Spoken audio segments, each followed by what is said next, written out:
You coming back? No? Yeah.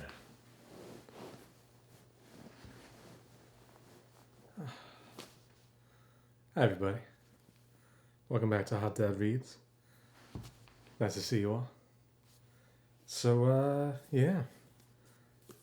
Today's doing a bit of a special day because I was lazy and I didn't know what to read next. I have an idea now. Hey, buddy. We'll talk about that at the end of the stream. But I thought I spent the whole weekend trying to play Zelda Tears of the Kingdom. And it's such a bright and green and just beautiful and sad game. So I thought, what would pair well with that? And so I don't have any books or poems by other poets.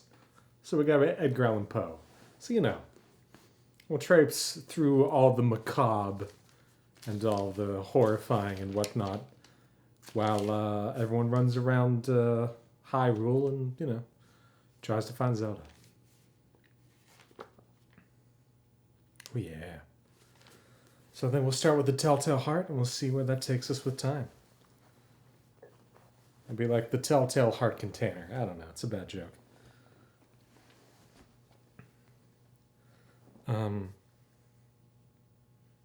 Captain's stepping on all my buttons. But we just finished Pride and Prejudice last Thursday. A special double-length episode. That was a lot of fun. And that's going to be available for the rest of the week. And then as of next Monday, that's going to be behind the Patreon. So if you still want to listen to Pride and Prejudice, more than welcome. Head on over to patreon.com/hotdadreads, and you can find that there. This Saturday, we also read 2 more acts from Much Ado About Nothing at the Super Secret Saturday Shakespeare stream. So if you want to catch all 4 acts and get notified whenever there's another secret stream, same thing, patreon.com/hotdadreads. A lot of these tiers stack up, so if you get the most basic one, sure, you get the Super Secret Saturday Shakespeare stream. Pardon me. And you go up a couple levels, and you get access to all the previous streams. You also get the Super Secret Saturday Shakespeare stream, and what have you. And, of course, at the very top, I will read something that you submit. This camera's like just a little bit sideways. It's driving me nuts. I'm just gonna give it just a little bit of a... Yeah.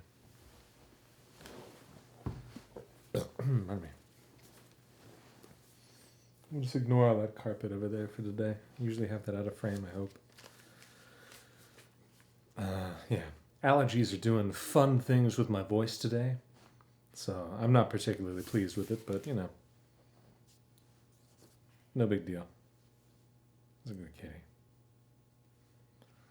So, The Telltale Heart. True. Nervous. Very, very dreadfully nervous I had been and am. But why will you say that I am mad? The disease had sharpened my senses, not destroyed, not dulled them.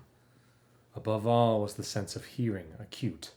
I heard all things in the heaven and in the earth. I heard many things in hell. How, then, am I mad? Hearken, and observe how healthily, how calmly I can tell you the whole story. It is impossible to say how first the idea entered my brain, but once conceived, it haunted me day and night. Object, there was none. Passion, there was none. I loved the old man. He had never wronged me. He had never given me insult. For his gold I had no desire. I think it was his eye. Yes, it was this. One of his eyes resembled that of a vulture, a pale blue eye with a film over it. Whenever it fell upon me, my blood ran cold. And so, by degrees, very gradually, I made up my mind to take the life of the old man, and thus rid myself of the eye forever. Now, this is the point. You fancy me mad. Madmen know nothing. But you should have seen me. You should have seen how wisely I proceeded, with what caution, with what foresight, with what dissimulation I went to work. I was never kinder to the old man than during the whole week before I killed him, and every night, about midnight, I turned the latch of his door and opened it, oh, so gently. And then when I made an opening sufficient for my head, I put in the dark lantern, all closed so that no light shone out, and then I thrust in my head. You would have laughed to see how cunningly I thrust it in. I moved it slowly, very, very slowly, so that I might not disturb the old man's sleep. It took me an hour to place my whole head within the opening, so far that I could see him as he lay upon his bed. Ha! Would a madman have been so wise as this? And then, when my head was well in the room, I undid the lantern cautiously, oh, so cautiously, for the hinges creaked. I undid it just so much that a single thin ray fell upon the vulture eye.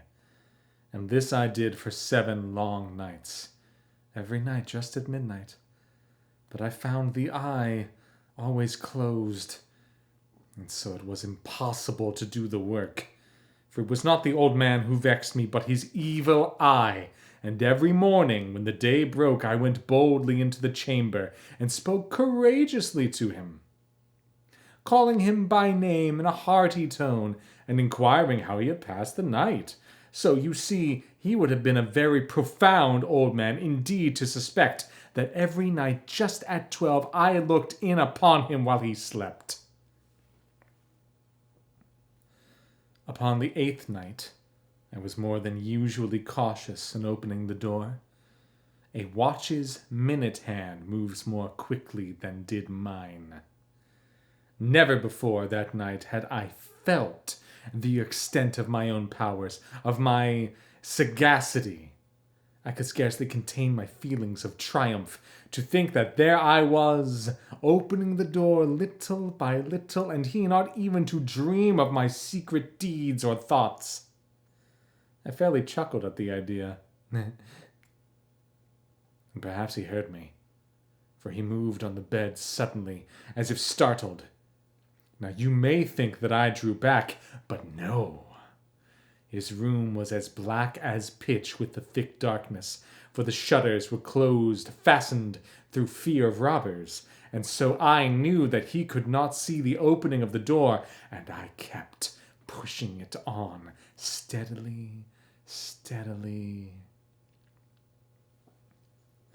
I had my head in, and was about to open the lantern, when my thumb slipped upon the tin fastening, and the old man sprang up in the bed, crying out, "Who's there?" I kept quite still, and said nothing. For a whole hour I did not move a muscle, and in the meantime I did not hear him lie down. He was still sitting up in the bed, listening, just as I have done, night after night, hearkening to the death watches in the wall. Presently I heard a slight groan, and I knew it was the groan of mortal terror. It was not a groan of pain or of grief, oh no! It was the low, stifled sound that arises from the bottom of the soul when overcharged with awe. I knew that sound well. Many a night, just at midnight, when all the world slept, it has welled up from my own bosom, deepening with its dreadful echo the terrors that distracted me. I say I knew it well. I knew what the old man felt and pitied him, although I chuckled at heart. I knew that he had been lying awake ever since the first slight noise when he had turned in the bed. His fears had been ever since growing upon him. He had been trying to fancy them causeless, but could not. He had been saying to himself, "It is nothing but the wind in the chimney. It is only a mouse crossing the floor, or it is merely a cricket which has made a single chirp." Yes, he has been trying to comfort himself with all these suppositions, but he had found all in vain, because death, in approaching him, had stalked with his black shadow before him, and enveloped the victim. And it was the mournful influence of the unperceived shadow that caused him to feel, although he neither saw nor heard, to feel the presence of my head within the room. When I had waited a long time, very patiently, without hearing him lie down, I resolved to open a very, very little crevice in the lantern. So I opened it. You cannot imagine how stealthily, until at length a single dim ray, like the thread of a spider, shot out from the device and fell upon the vulture eye. It was open. Wide open. And I grew furious as I gazed upon it. And I saw it with perfect distinctness, all a dull blue, with a hideous veil over it that chilled the very marrow in my bones. But I could see nothing else of the old man's face or person, for I had directed the ray as if by instinct precisely upon the damned spot.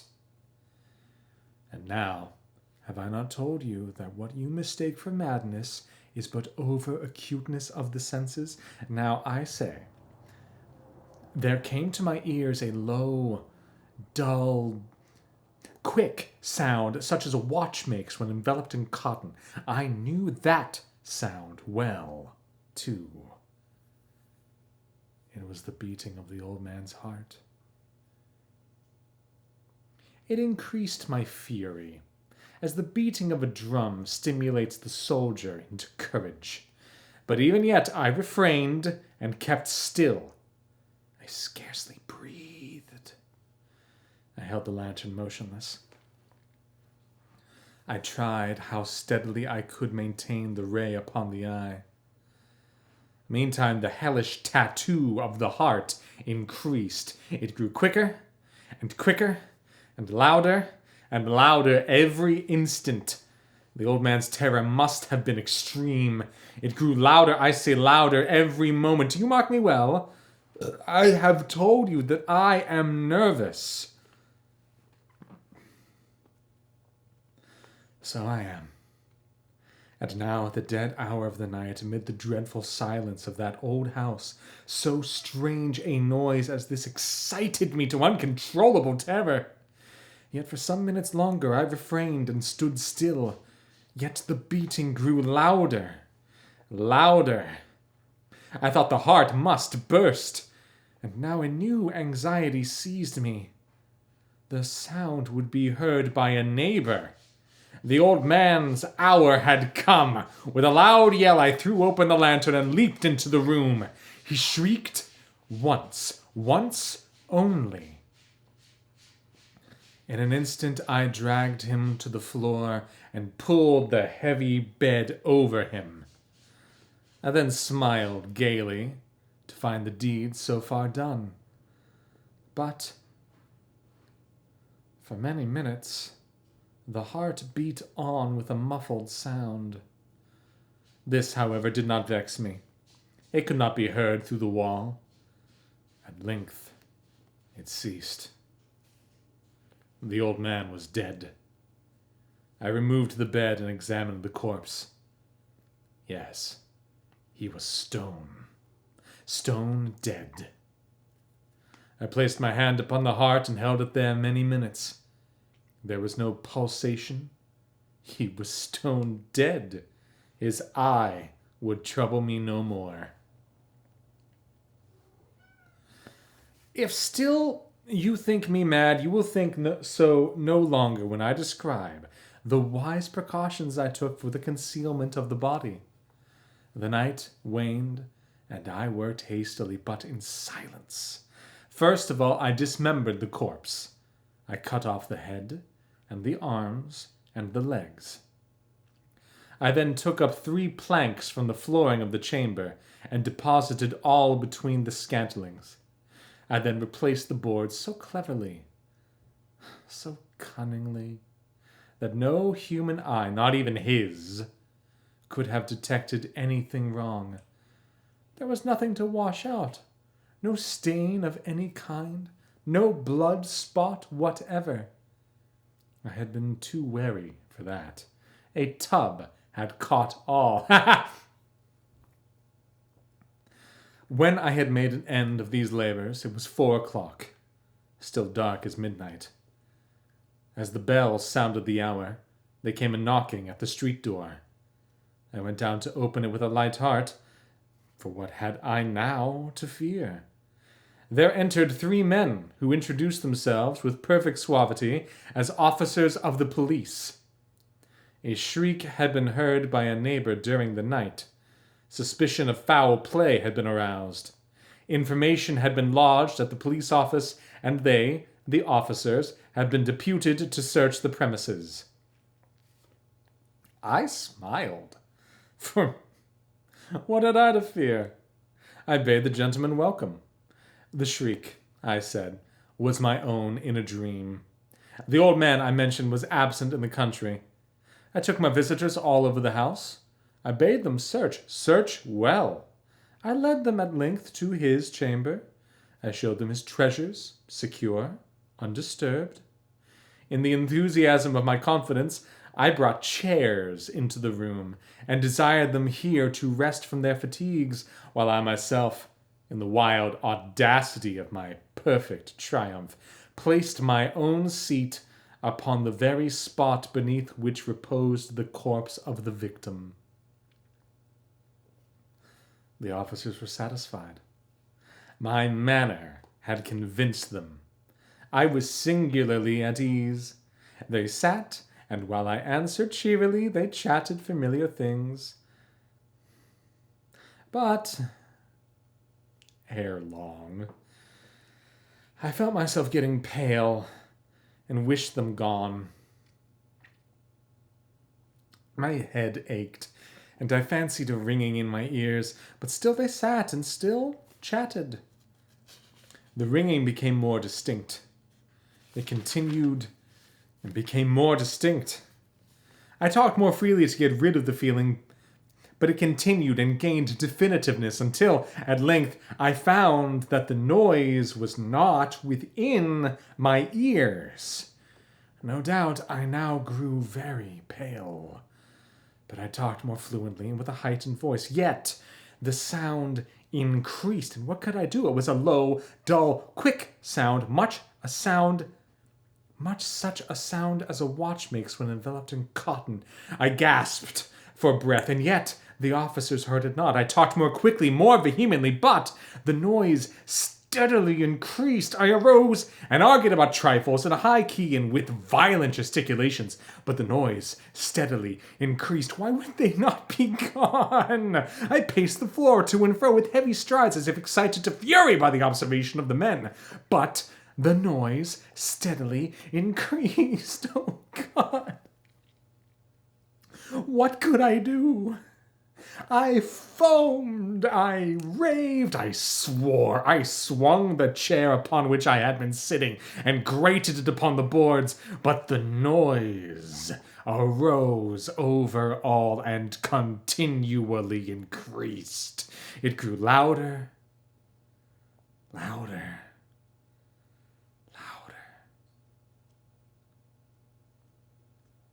And still the man chatted pleasantly and smiled.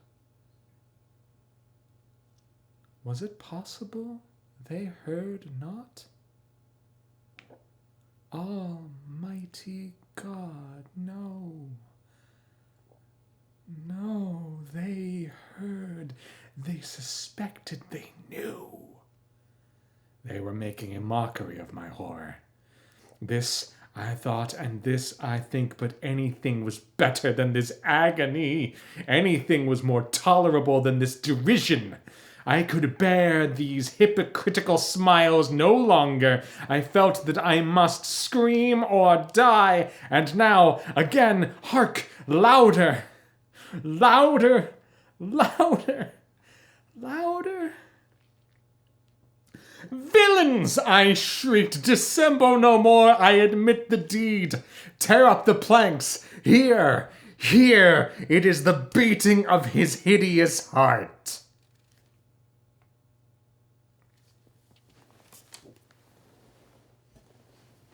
That was fun.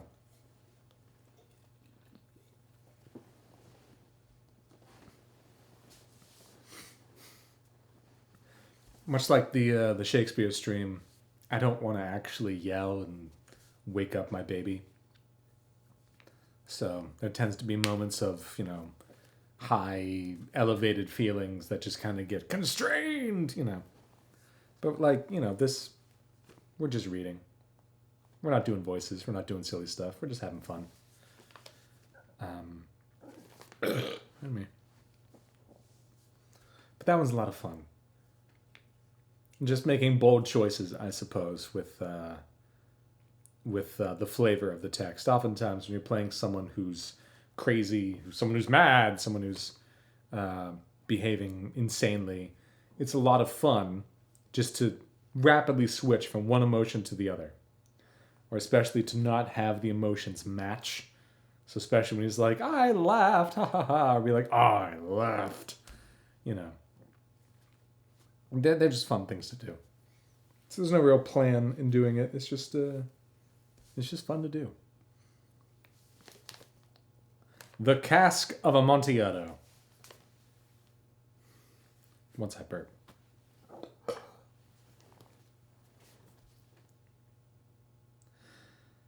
The 1,000 injuries of Fortunato I had borne as best I could, but when he ventured upon insult, I vowed revenge. You, who so well know the nature of my soul, will not suppose, however, that I gave utterance to a threat. At length I would be avenged. This was a point definitively settled, but the very definitiveness with which it was resolved precluded the idea of risk. I must not only punish, but punish with impunity. A wrong is unredressed when retribution overtakes its redresser. It is equally unredressed when the avenger fails to make himself felt as such to him who has done the wrong. It must be understood that neither by word nor deed had I given Fortunato cause to doubt my goodwill. I continued, as was my wont, to smile in his face, and he did not perceive that my smile now was at the thought of his immolation. He had a weak point, this Fortunato, although in other regards he was as a man to be respected and even feared. He prided himself on his connoisseurship in wine. Few Italians have the true virtuoso spirit. For the most part, their enthusiasm is adopted to suit the time and opportunity, to practice imposture upon the British and Austrian millionaires. In painting and gemmary, Fortunato, like his countrymen, was a quack. But in the matter of old wines, he was sincere. In this respect, I did not differ from him materially. I was skillful in the Italian vintages myself, and bought largely whenever I could. I don't really drink. I have whiskey from time to time, but I really need to start saying that I am skillful in the Italian vintages. I could say I'm skillful in the Kentucky vintages. I don't know if that would still work. I don't know. It was about dusk, one evening during the supreme madness of the carnival season that I encountered my friend. He accosted me with excessive warmth, for he had been drinking much. The man wore motley. He had on a tight-fitting, party-striped dress, and his head was surmounted by the conical cap and bells. I was so pleased to see him that I thought I should never have done wringing his hand. I said to him, "My dear Fortunato, you are luckily met. How remarkably well you are looking today. But I have received a pipe of what passes for Amontillado, and I have my doubts." "How?" said he. "Amontillado, a pipe? Impossible! And in the middle of the carnival?" "I have my doubts," I replied. "And I was silly enough to pay the full Amontillado price without consulting you in the matter. You were not to be found, and I was fearful of losing a bargain." "Amontillado?" "I have my doubts." "Amontillado, and I must satisfy them." "Amontillado." "As you are engaged, I am on my way to Lucchesi. If anyone has a critical turn, it is he. He will tell me, 'Lucchesi cannot tell Amontillado from sherry.'" "And yet some fools will have it that his taste is a match for your own." "Come, let us go." "Whither?" "To your vaults." "My friend, no, I will not impose upon your good nature. I perceive you have an engagement." "Lucchesi, I have no engagement. Come." "My friend, no. It is not the engagement, but the severe cold with which I perceive you are afflicted. The vaults are insufferably damp. They are encrusted with nitre." "Let us go, nevertheless. The cold is merely nothing." "Amontillado, you have been imposed upon. And as for Lucchesi, he cannot distinguish sherry from Amontillado." Thus speaking, Fortunato possessed himself of my arm, putting on a mask of black silk and drawing a rogalé? No idea. Rogalère? Closely about my person, I suffered him to hurry me to my palazzo. There were no attendants at home. They had absconded to make merry in honor of the time. I had told them that I should not return until the morning, and had given them explicit orders not to stir from the house. These orders were sufficient, I well knew, to ensure their immediate disappearance, one and all, as soon as my back was turned. I took from their sconces 2 flambeaux, and giving one to Fortunato, bowed him through several suites of rooms to the archway that led into the vaults. I passed down a long and winding staircase, requesting him to be cautious as he followed. We came at length to the foot of the descent, and stood together on the damp ground of the catacombs on the Montresors. Montresors? Montresors? Montresors? I don't know. The gait of my friend was unsteady, and the bells upon his cap jingled as he strode. "The pipe," said he. "It is farther on," said I, "but observe the white webwork which gleams from these cavern walls." He turned toward me and looked into my eyes with 2 filmy orbs that distilled the rheum of intoxication. "Nitre?" he asked at length. "Nitre," I replied. "How long have you had that cough?" He has a lot more coughs than that, but 3 are fine. My poor friend found it impossible to reply for many minutes. "It is nothing," he said at last. "Come," I said with decision. "We will go back. Your health is precious.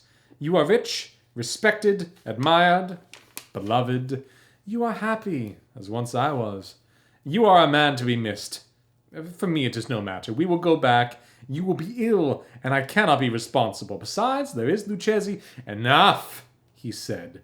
"The cough is a mere nothing. It will not kill me. I shall not die of a cough." "True." "True," I replied. "And indeed I had no intention of alarming you unnecessarily, but you should use all the proper caution. A draught A draft? A draught? A draught of this medoc will defend us from the damps.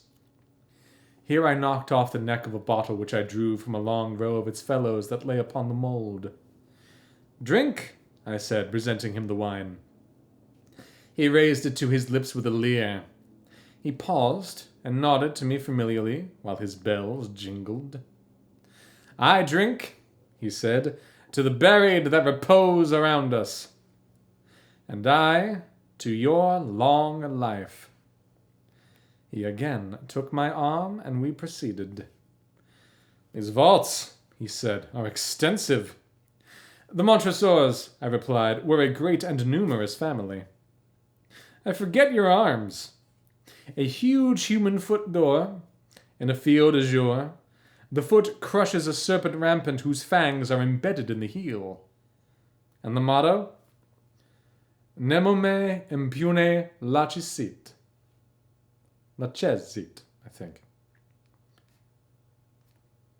I used to sing opera. I never learned how to speak Italian.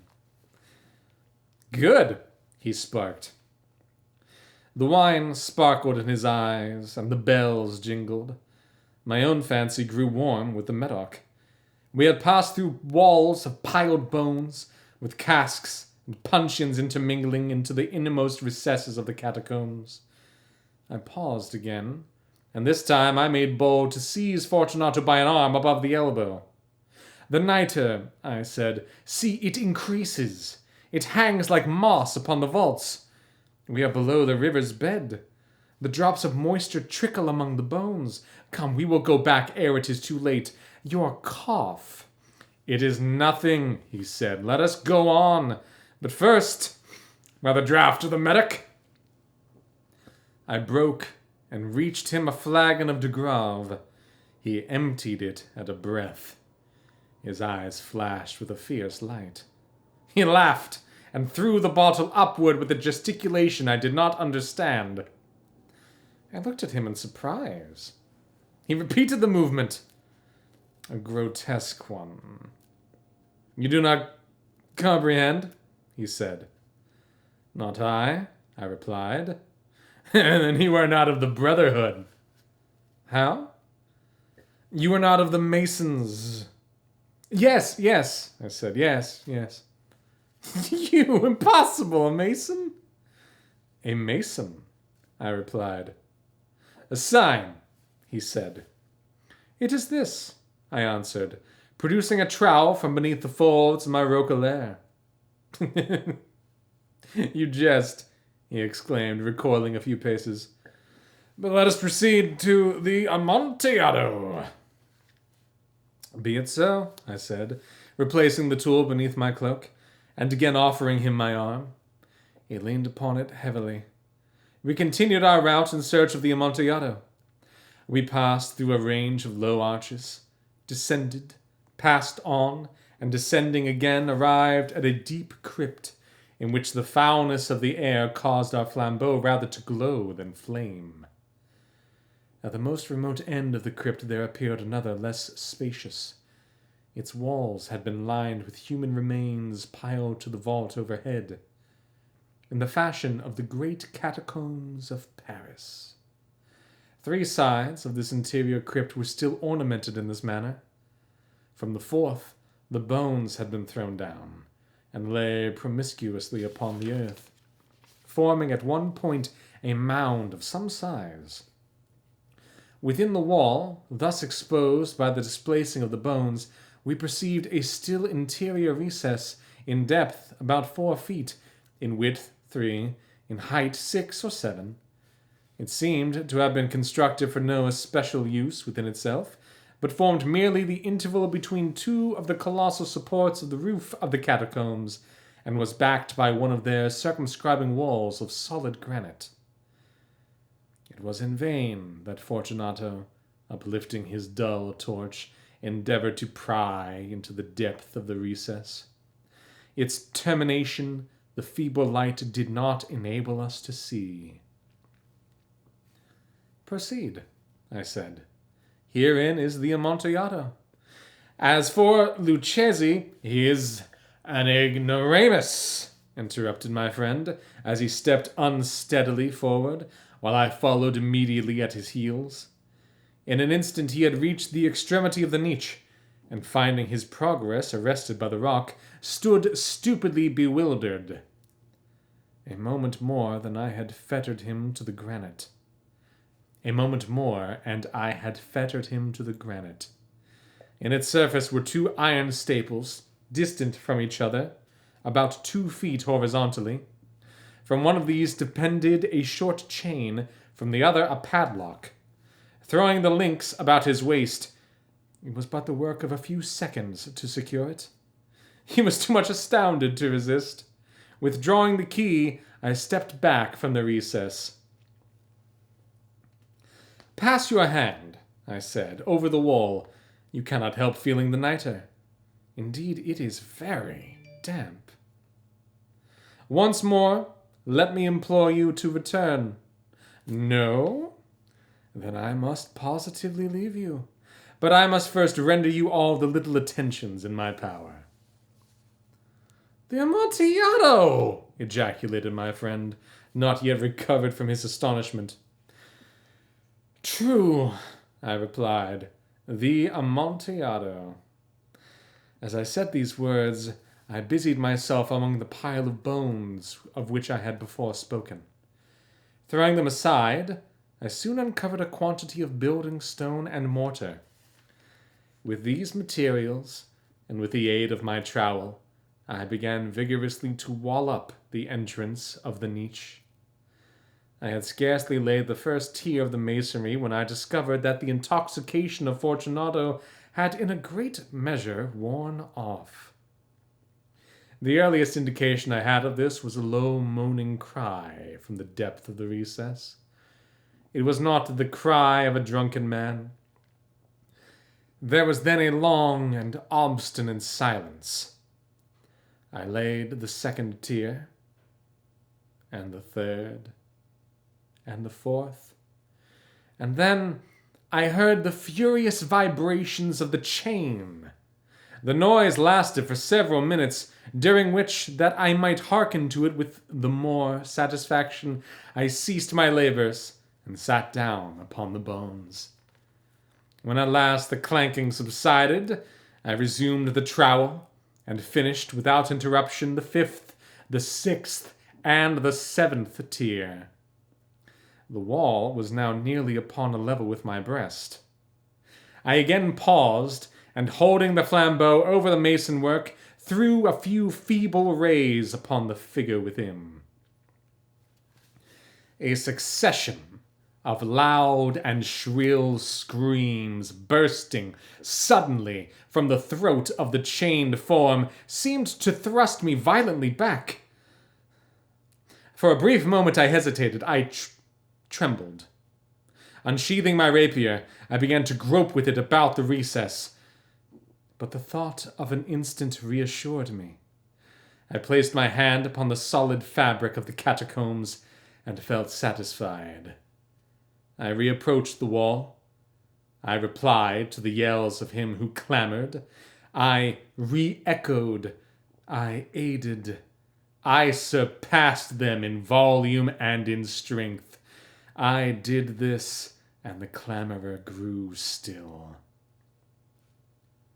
It was now midnight, and my task was drawing to a close. I had completed the 8th, the 9th, and the 10th tier. I had finished a portion of the last, and the 11th.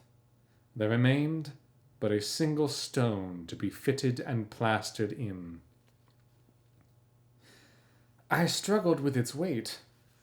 I placed it partially in its destined position.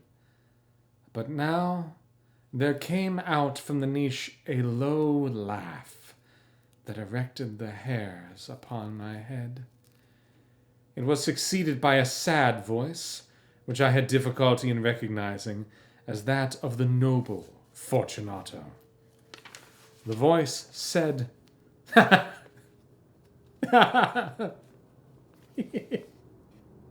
very good joke indeed. An excellent jest. We will have many a rich laugh about it at the Palazzo. Our wine! The Amontillado, I said. Yes, the Amontillado. But is it not getting late? Will they not be awaiting us at the palazzo? The lady, Fortunato, and the rest? Let us be gone. Yes, I said. Let us be gone. For the love of God, Montresor. Yes, I said. For the love of God. But to these workings I hearkened in vain for a reply. I grew impatient. I called aloud, Fortunato! No answer. I called again, Fortunato! No answer still. I thrust a torch through the remaining aperture and let it fall within. There came forth in return only a jingling of the bells. My heart grew sick on account of the dampness of the catacombs. I hastened to make an end of my labor. I forced the last stone into its position. I plastered it up. Against the new masonry, I re-erected the old rampart of bones. For half of a century, no mortal has disturbed them. In pace requiescat.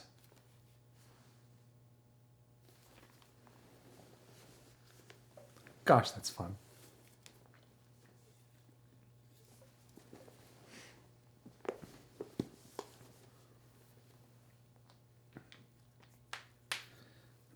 As I said, what are they called? Allergies. Allergies wreaking havoc, doing a lot of weird things to my voice. Last 2 weeks I've sounded great. And today it's just, there's not a lot of vibration going on there. Pardon me.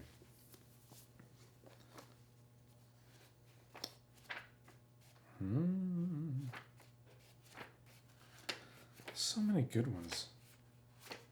There probably isn't time for the Red Death, is there?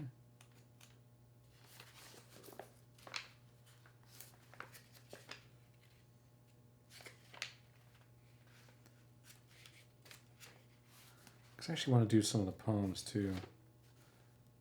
Neat. I know I said for one time only, and I don't think I'm going to do this again tomorrow. I want to move on to our next book. But I think in between books we'll do a little bit of Poe. This is just a lot of fun.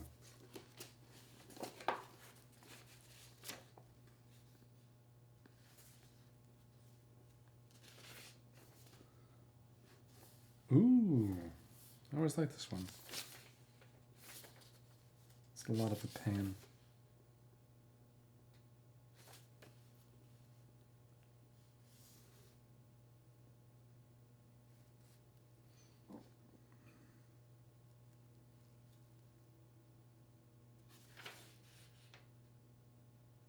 This will do. Just called A Paean. How shall the burial rite be read, the solemn song be sung, the requiem for the loveliest dead that ever died so young? Her friends are gazing on her, and on her gaudy bier, and weep, oh, to dishonor dead beauty with a tear. They loved her for her wealth, and they hated her for her pride. But she grew in feeble health, and they love her that she died. They tell me while they speak of her costly broidered pall that my voice is growing weak, that I should not sing at all, or that my tone should be tuned to such solemn song so mournfully, that the dead may feel no wrong. But she is gone above, with young hope at her side, and I am drunk with love of the dead who is my bride, of the dead who lies all perfumed there, with the death upon her eyes and the life upon her hair. Thus on the coffin, loud and long, I strike, the murmur sent through the grey chambers to my song shall be the accompaniment. Thou diedst in thy life's June, but thou didst not die too far. Thou didst not die too soon, nor with too calm an air. For more than friends on earth, thy life and love are riven, to join the untainted mirth of more than thrones in heaven. Therefore to thee this night I will no requiem raise, but waft thee on thy flight with the paean of old days.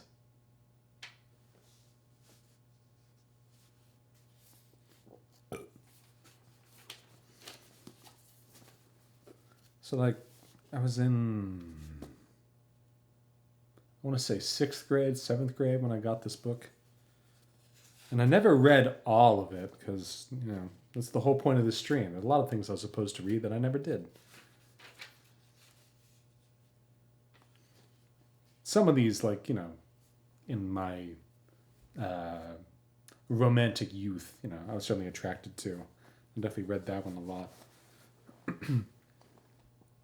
Evening Star.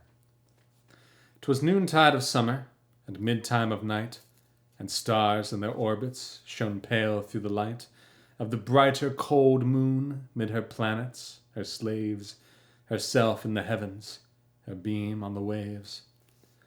I gazed awhile on her cold smile, too cold for me.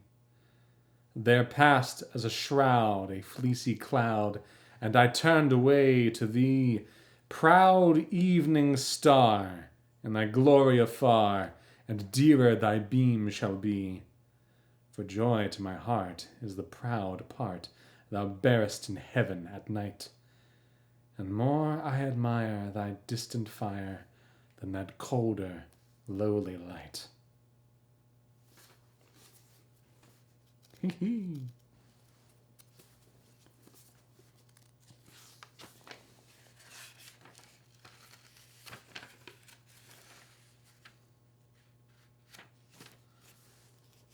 Ooh, a sonnet to Science. Science! True daughter of old time thou art, who alterest all things with thy peering eyes. Why preyest thou thus upon the poet's heart? Vulture, whose wings are dull realities. Realitize, why not? How should he love thee, or how deem thee wise, who wouldst not leave him in his wandering, to seek for treasure in the jeweled skies, albeit he soared with an undaunted wing? Hast thou now dragged Diana from her car, and driven from Hamadryad from the wood, and driven the Hamadryad from the wood, to seek a shelter in some happier star? Hast thou not torn the Naiad from her flood, the elfin from the green grass, and from me the summer dream beneath the tamarind tree? Good job, Science. Ruining everything. These pages are very difficult to turn,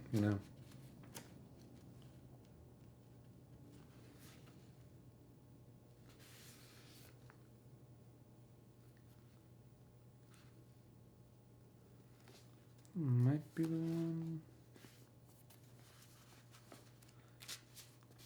Yeah, we're going to save the Raven for the end, because, come on, it's the Raven.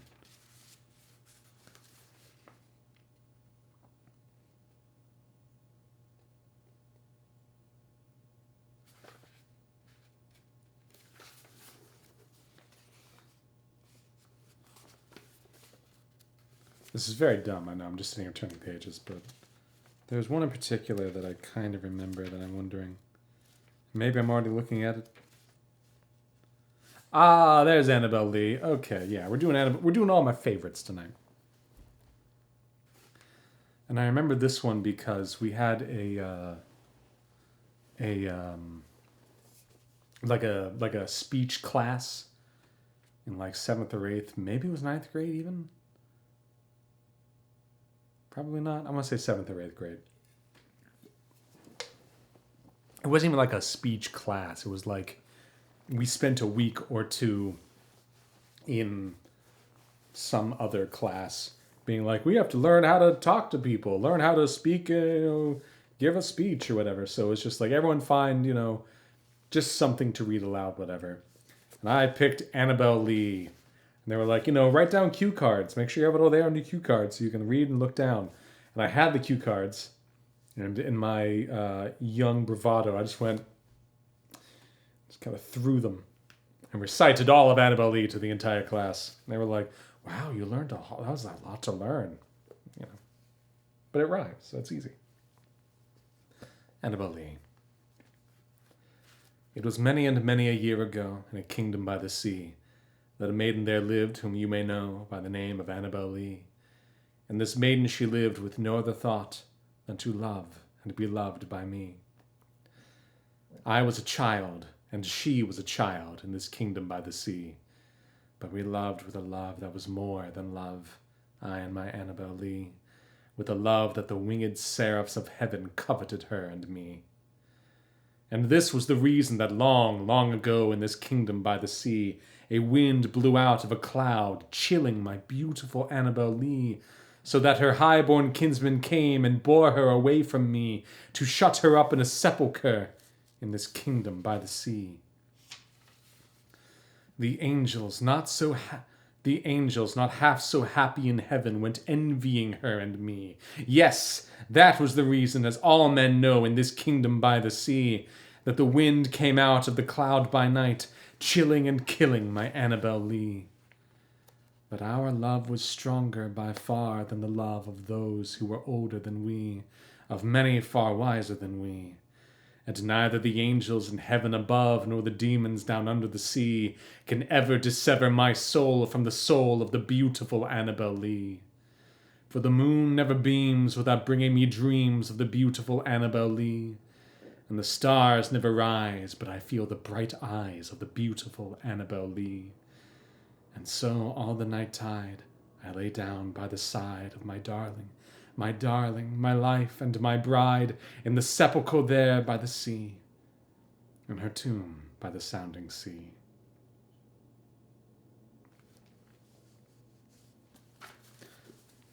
It's not like I was an emo kid or anything. It was good poetry,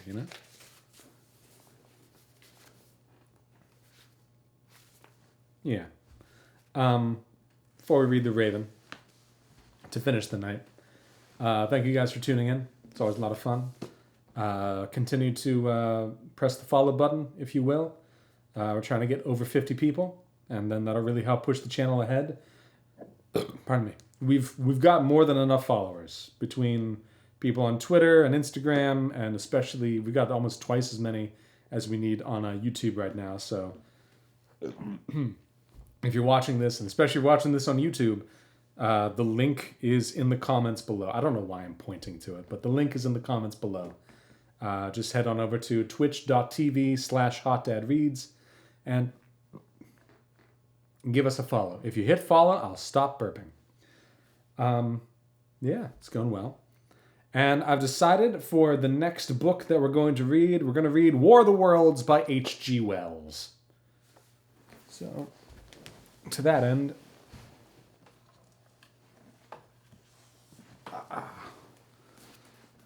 it's my big old volume copy of the works of H.G. Wells. And it has its own little tassel, so I don't have to use... Not that I don't mind, I enjoy the ballerina bookmark, but I feel fancy. It has its own tassel. And this is the captain. He's been here the whole time. So yeah, we'll start the War of the Worlds tomorrow. Get all that up on all the socials and stuff, and we'll spend, a week or two reading that. I don't remember it being particularly long, but, whatever. We'll find out. So yeah, still, let me know in the comments if there's anything that you want us to read. We'll put on the list. Looking for things in the public domain. Yeah, I'm looking for stuff that I was supposed to read in school and never did. Although I did read War of the Worlds. The summer. That was the only thing I read that summer. So if there's something that strikes out to you that you remember, didn't read, loved reading, hated reading, Ethan Frome, looking at you, let me know. Instagram and Twitter are @HotDadReads, and, You know how the comments work. The Raven. Do I even need this? Once upon a midnight dreary, while I pondered, weak and weary, over many a quaint and curious volume of forgotten lore, while I nodded, nearly napping, suddenly there came a tapping, as of someone gently rapping at my chamber door. "'Tis some visitor," I muttered, tapping at my chamber door, merely this and nothing more. Ah, distinctly I remember it was in the bleak December, and each separate dying ember wrought its ghost upon the floor. Eagerly I wished the morrow, vainly I had sought to borrow from my books surcease of sorrow, for the lost Lenore, for that rare and radiant maiden whom the angels name Lenore, nameless here forevermore. And the silken, sad, uncertain rustling of each purple curtain thrilled me, filled me with fantastic terrors never felt before, so that now, to still the beating of my heart, I stood repeating, "'Tis some visitor, entreating entrance at my chamber door, some late visitor, entreating entrance at my chamber door, merely this and nothing more." Presently my soul grew stronger, hesitating then no longer. "Sir," said I, or "Madam, truly your forgiveness I implore, but the fact is I was napping, and so gently you came rapping, and so faintly you came tapping at my chamber door, that I scarce was sure I heard you. Here I opened wide the door." Darkness there, and nothing more. Deep into that darkness peering, long I stood there wondering, fearing, doubting, dreaming dreams no mortals ever dare dream before. But the silence was unbroken, and the stillness gave no token, and the only word there spoken was the whispered word, "Lenore." This I whispered, and an echo murmured back the word "Lenore." Merely this and nothing more. Back into the chamber turning, all my soul within me burning, soon I heard a tapping, something louder than before. Presently, thought I, presently that is something at my window lattice. Let us see then what there it is, and this mystery explore. Let my heart be still a moment, and this mystery explore. 'Tis the wind and nothing more. Open here I flung the shutter, when with many a flirt and flutter in there stepped a stately raven of the saintly days of yore. Not the least obeisance made he, not a minute stopped or stayed he, but with mien of lord or lady perched above my chamber door, perched upon a bust of Pallas just above my chamber door, perched and sat, and nothing more. Then this ebony bird, beguiling my sad fancy into smiling, by the grave and stern decorum of the countenance it wore, "Though thy crest be shorn and shaven, thou," I said, "art sure no craven, ghastly, grim, and ancient raven, wandering from the nightly shore. Tell me what thy lordly name is on the night's Plutonian shore." Quoth the raven, "Nevermore." Much I marveled this ungainly fowl to hear discourse so plainly, though its answer little meaning, little relevancy bore. For we cannot help agreeing that no living human being ever yet was blessed with seeing bird above his chamber door, bird or beast upon the sculptured bust above his chamber door, with such name as Nevermore. But the raven, sitting lonely on that placid bust, spoke only that one word, as if his soul in that one word he did outpour. Nothing farther than he uttered, not a feather than he fluttered, till I scarcely more than muttered, "Other friends have flown before. On the morrow he will leave me as my hopes have flown before." Then the bird said, "Nevermore." Startled at the stillness broken by reply so aptly spoken, "Doubtless," said I, "what it utters is its only stock and store, caught from some unhappy master whose unmerciful disaster followed fast and followed faster, till his songs one burden bore, till the dirges of his hope that melancholy burden bore of never, nevermore." But the raven, still beguiling all my sad soul into smiling, straight I wheeled a cushioned seat in front of bird and bust and door. Then upon the velvet sinking, I betook myself to linking fancy unto fancy, thinking what this ominous bird of yore, what this grim, ungainly, ghastly, gaunt, and ominous bird of yore meant in croaking nevermore. This I sat engaged in guessing, but no syllable expressing to the fowl whose fiery eyes now burned into my bosom's core. This and more I sat divining, with my head at ease reclining on the cushion's velvet lining that the lamplight gloated o'er, but whose velvet violet lining with the lamplight gloating o'er she shall oppress nevermore.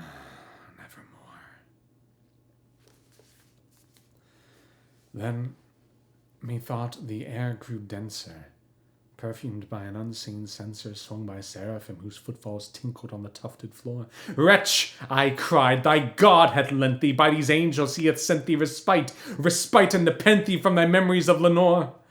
Quaff, oh quaff this kind nepenthe, and forget this lost Lenore. Quoth the raven, nevermore. Prophet, said I, thing of evil, prophet still if bird or devil, whether tempter sent, actually, let's make sure. Yeah. Whether tempter sent, or whether tempest tossed thee here ashore, desolate yet all undaunted in this desert land enchanted, and this home by hover haunted, tell me, truly, I implore, is there balm in Gilead? Tell me, I implore. Quoth the raven, nevermore. Prophet, said I, thing of evil, prophet still if bird or devil, by that heaven that bends above us, by that God we both adore. Tell this soul with sorrow laden, if within the distant Aiden it shall clasp a sainted maiden whom the angels name Lenore, clasp a rare and radiant maiden whom the angels name Lenore. Quoth the raven, nevermore. Be that word or sign of parting, bird or fiend, I shrieked, upstarting.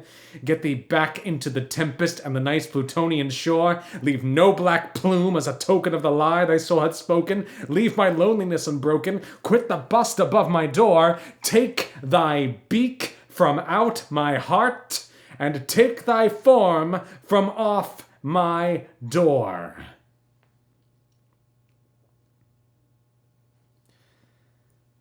Quoth the raven, nevermore. And the raven, never flitting, still is sitting on that pallid bust of Pallas just above my chamber door. And his eyes have all the seeming of a demon's that is dreaming, and the lamplight o'er him streaming throws his shadow on the floor. And my soul, from out that shadow that lies floating on the floor, shall be lifted nevermore.